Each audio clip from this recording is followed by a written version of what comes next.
Hi everyone, let me tell you कि examples कैसे याद रखने हैं। बहुत बच्चे पढ़ते रहते और उसी स्पीड से भूलते रहते। तो इमेजिन इट्स लाइक क्या करें मैम, जितना पढ़ रहे हैं उतना भूलते जा रहे हैं, specially organic chemistry and bio. Examples याद नहीं रहते और इनमें ट्रेंड्स हो गया, एक्सेप्शंस हो गए, एग्जांपल्स हो गए, इनसे तो इतने ज्यादा क्वेश्चंस आते हैं। So how can you remember these things? I give you some tips. देखो, पढ़ना तो पड़ेगा, ऐसी कोई जड़ी बूटी खा के नहीं याद रह सकता, ऐसे कोई चाय पी के याद नहीं रहेगा, तो पढ़ना तो पड़ेगा ही। But what is it that you can do? सबसे पहले आपने जिस दिन रीड किया है, इससे कुछ नहीं होगा, इसके साथ साथ राइट कीजिए। एटलीस्ट 10x मेमोरी लिखने से बेटर होती है, साइंटिफिकली प्रूवन है। सो जस्ट रीडिंग, अगर आपको लग रहा है आप 10 बार पढ़ते रहोगे, नहीं, आप 4 बार उसको लिखो, आपको ज्यादा याद रहेगा। सो आप देख रहे हो, 10 बार पढ़ना और 4 बार लिखना, एंड 4 बार लिखने की चीजें ज्यादा याद रहेंगी। नंबर 2, जैसे आपने उसको राइट कर लिया, उस पेज को करो क्लोज और उस चीज को रिकॉल करने की याद करो। This will amplified further 10x times. This is the technique of active recall. इससे बहुत ही ज्यादा फर्क पड़ता है, एक्सट्रीम अमाउंट का फर्क पड़ता है, मतलब आप सोच भी नहीं सकते कितना ज्यादा फर्क पड़ता है।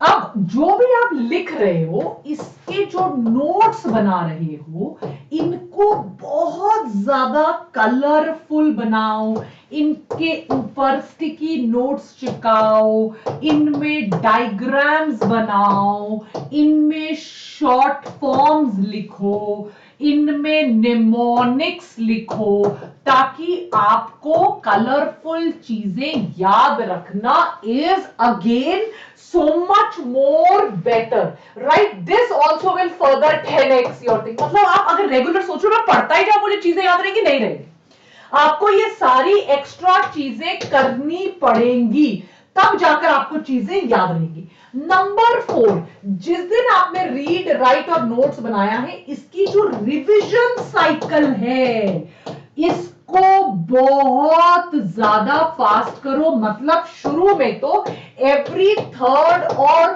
फोर्थ डे आप रिवाइज करो और उसके बाद नेक्स्ट वीक फिर से रिवाइज करो।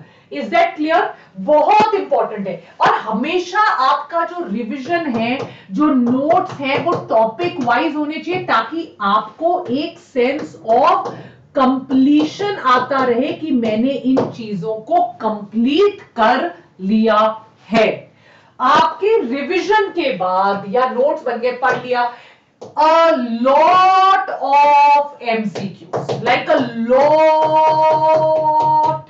of MCQs. This is known as the semantic technique. मैंने पढ़ लिया, मैंने एक्टिव रिकॉल कर लिया, मैंने नोट्स बना लिया, मैंने रिवाइज कर दिया, जब मैं एक बार उसके MCQs करूंगा, वो चीज मेरे दिमाग के अंदर सीमेंट हो जाएगी। सो भले आप इनऑर्गेनिक केमिस्ट्री के नोट्स बना रहे हो, ऑर्गेनिक केमिस्ट्री के बना रहे हो, आप फिजिकल केमिस्ट्री में तो चलो आपको सॉल्विंग ज्यादा करनी है, बायो के है, सबसे पहले रीड करो, राइट? 2 3 4 बार रीड करो। आप लोग सोचते हो सिर्फ रीड करके हो जाएगा, नहीं होगा।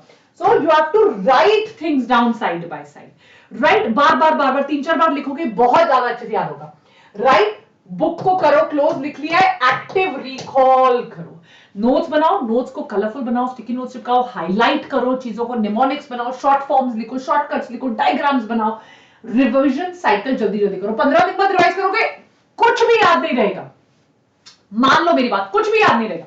रिवीजन साइकिल को फटाफट फटाफट करो and then solve a lot of MCQs. देखना कैसे फटाफट चीजें याद हो जाएंगी। Take care, all the best, God bless you everyone.